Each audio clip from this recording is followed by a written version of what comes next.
जय हिंद, हर हर महादेव। अब देखिए खुरपेच खुलासा। अभी जो है वोट चोरी का ये जो आरोप राहुल गांधी ने नरेंद्र मोदी सरकार पे लगाया, ये तो पूरी की पूरी पटकथा थी। जब नाटक होता है तो उसकी एक पटकथा लिखी जाती है कि रंगमंच पे किस किस प्रकार के नायक नायिका का क्या रोल होगा। ये पटकथा जो है, ऐसा माना जा रहा है खुरपेज के खुलासे से कि यह म्यांमार में लिखा गया था, और जो राहुल गांधी ने पीपीटी या प्रेजेंटेशन जो है वोट चोरी के आरोप में लोगों और मीडिया के सामने प्रेजेंट किया, कहीं ना कहीं ये दो व्यक्ति, एक म्यांमार और एक भारत में लिखकर रहकर यह प्रेजेंटेशन को तैयार किया। और पूरी की पूरी षड्यंत्र जब खुला, लोगों को जब इसकी सच्चाई पता चली, तब जो कह सकते हो राहुल गांधी या कांग्रेस की पोल खुलती हुई दिखाई दे रही है कि कैसे भारत में एक स्वतंत्र चुनाव आयोग को बदनाम करने की चेष्टा की जा रही है। आज तक, आजादी के बाद से लेकर आज तक जितने भी चुनाव कंडक्ट कराए गए हैं, वह चुनाव आयोग के द्वारा कंडक्ट कराए गए हैं। अब तक जितनी भी पॉलिटिकल पार्टी आई, सत्ता आई और सत्ता गई, कई पार्टियों की सरकार बनी है और कई पार्टियों की सरकार बदलती है, लेकिन कांग्रेस को छोड़कर आज तक किसी ने जो है चुनाव आयोग पर प्रश्न चिन्ह खड़ा नहीं किए।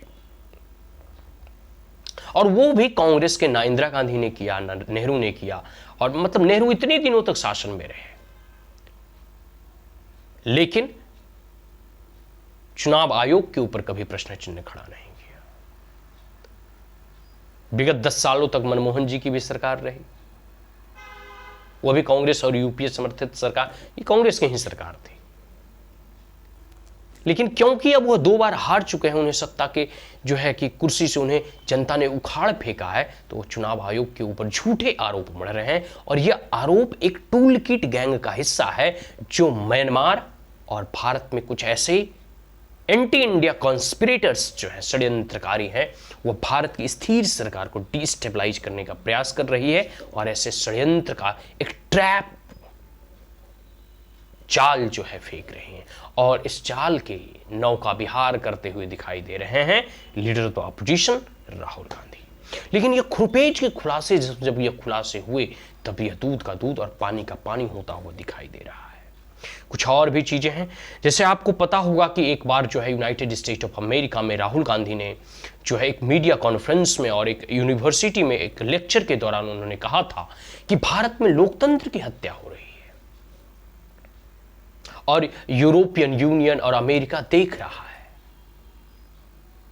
मतलब Rahul Gandhi United state of America और यूरोपियन यूनियन को भारतीय संप्रभुत्व संपन्नशाली गणराज्य में इंटरवीन करने के लिए निमंत्रण दे रहे हैं।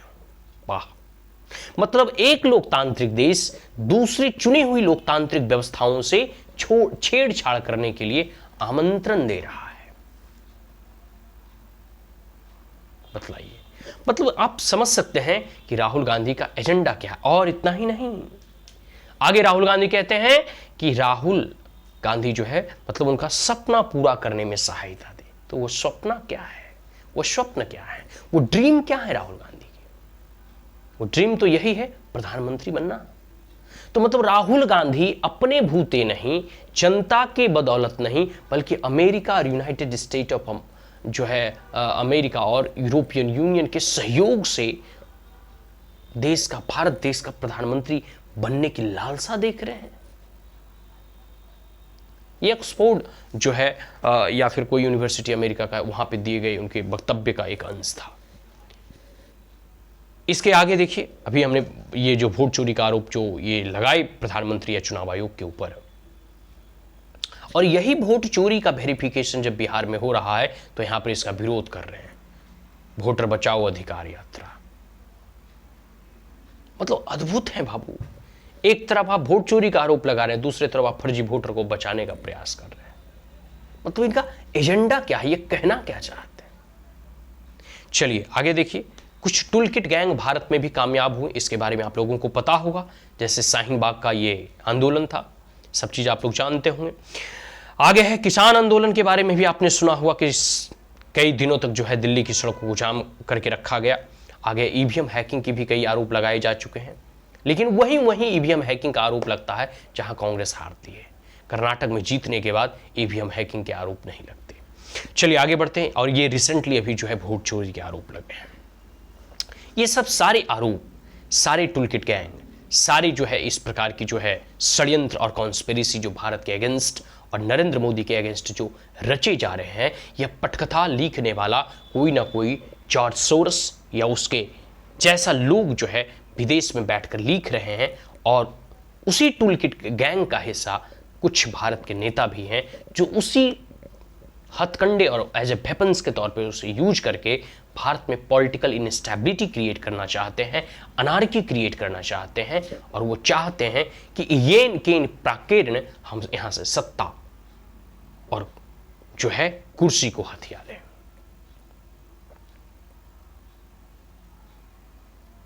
ये समझिए कितना बड़ा देश के अगेंस्ट जो है और मोदी के अगेंस्ट कॉन्स्पिरेसी चल रहा है कि म्यांमार में पीपीटी क्रिएट होता है वोट चोरी के।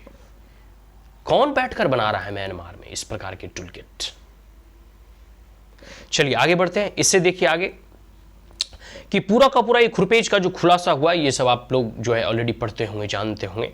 और उसके बाद पूरा का पूरा म्यांमार और इंडिया में बैठे ऐसे दो लोग जो है इस पीपीटी को तैयार किया। और जब इस पीपीटी के मेटा डाटा को एनालाइज किया गया तो पढ़ने से स्पष्ट दिख रहा है कि आखिर ये किसी न किसी षड्यंत्र का एक हिस्सा है जो विदेशी देश में बैठकर कोई व्यक्ति इसे पीपीटी को बना रहा है।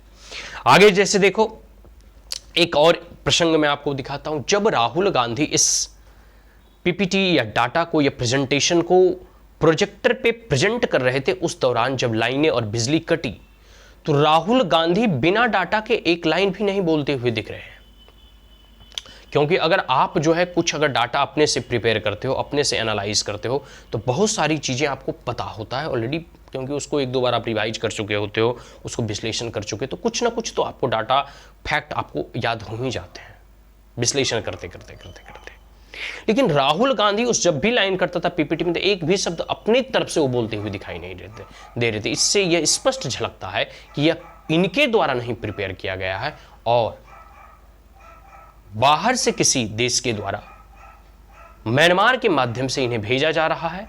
और यह जो है इस वोट चोरी का जो है आरोप चुनाव आयोग के मत्थे पर मढ़ते हुए नजर आ रहे हैं। आगे देखिए कुछ चीजें हैं कि पूरे वर्ष में लगभग 60 विदेशी यात्रा करते हैं। अभी रिसेंटली जो है मलेशिया घूम कर आए हैं। और इस बात को आप समझिए, मलेशिया से होकर लीडर ऑफ द अपोजिशन, मतलब पूरे देश के लीडर ऑफ द अपोजिशन को शैडो गवर्नमेंट कहा जाता है, वहां से घूम के आए हैं। और जब कांग्रेस प्रवक्ताओं से या कांग्रेस के लीडर से यह प्रश्न पूछा गया कि राहुल गांधी थे कहां, इसका जवाब दीजिए। मलेशिया में गए तो 3-4 दिन रहे, तो किनसे मिले, किनसे उनकी वार्ता हुई, क्यों गए, उनके पर्पस क्या था जाने का, एजेंडा क्या था, तो कोई भी नहीं बता रहा है। सब बोला ये इनकी निजी यात्रा है। अरे भाई, जो एक बार पॉलिटिकल लाइफ में इंटर कर जाता है, उसके द्वारा पॉलिटिशियंस के द्वारा उठाए किसी भी स्टेप्स को आप एक निजी यात्रा कैसे कह सकते हैं। वो व्यक्ति एक पब्लिक फिगर है, उसके हर स्टेप एक जो है और उसके हर एक डिसीजन जो है उसका एक पॉलिटिकल माइलेज होता है, उसके मायने होते हैं। आप उसे जो है कह रहे हैं कि ये उसके पर्सनल और निजी यात्रा है। और निजी भी यात्रा थी तो किन किन निजी व्यक्तियों से थी। आखिर राहुल गांधी के निजी विदेश में कौन है? विदेश में आपके निजी कौन हो सकते हैं, उनके निजी हमारे निजी कौन हो सकते हैं?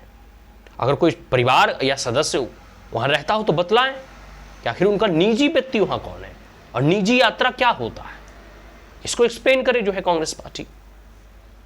लेकिन आपको याद रखना होगा कि अभी रिसेंटली नेपाल में जो घटनाएं घटी, विगत कुछ वर्ष पहले म्यांमार में, फिर बांग्लादेश में, फिर तो आपका अफगानिस्तान, पाकिस्तान और तो आपका श्रीलंका में, ये सब किसी न किसी चीज को इंडिकेट कर रहा है।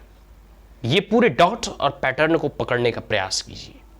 ये सब एक कॉन्स्पिरेसी के शिकार हुए हैं, हर जगह तख्ता पलट हुआ है। लेकिन भारत की सरकार, भारत की प्रेजेंट गवर्नमेंट एकदम अलर्ट है।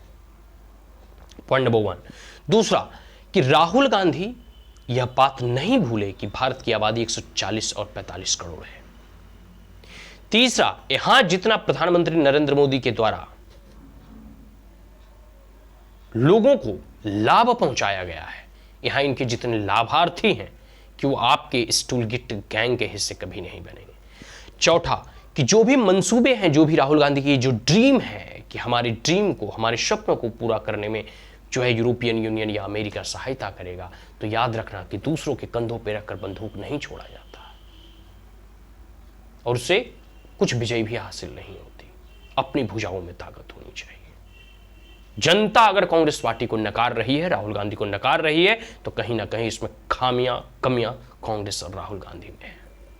प्रधानमंत्री नरेंद्र मोदी का विकल्प कभी भी राहुल गांधी नहीं हो सकते। और चाहे कितना भी म्यांमार से प्रेजेंटेशन ऑफ पीपीटी और मलेशिया जाकर कितना ही ये जॉर्ज सोरोस की पटकथाओं को पढ़कर भारत आए और कई प्रकार के ये मनगढ़ंत कहानियां और आरोप नरेंद्र मोदी यहाँ की और यहाँ के जो संवैधानिक संस्थाएं हैं उस पर लगाएं, इससे कुछ होने जाने वाला नहीं है।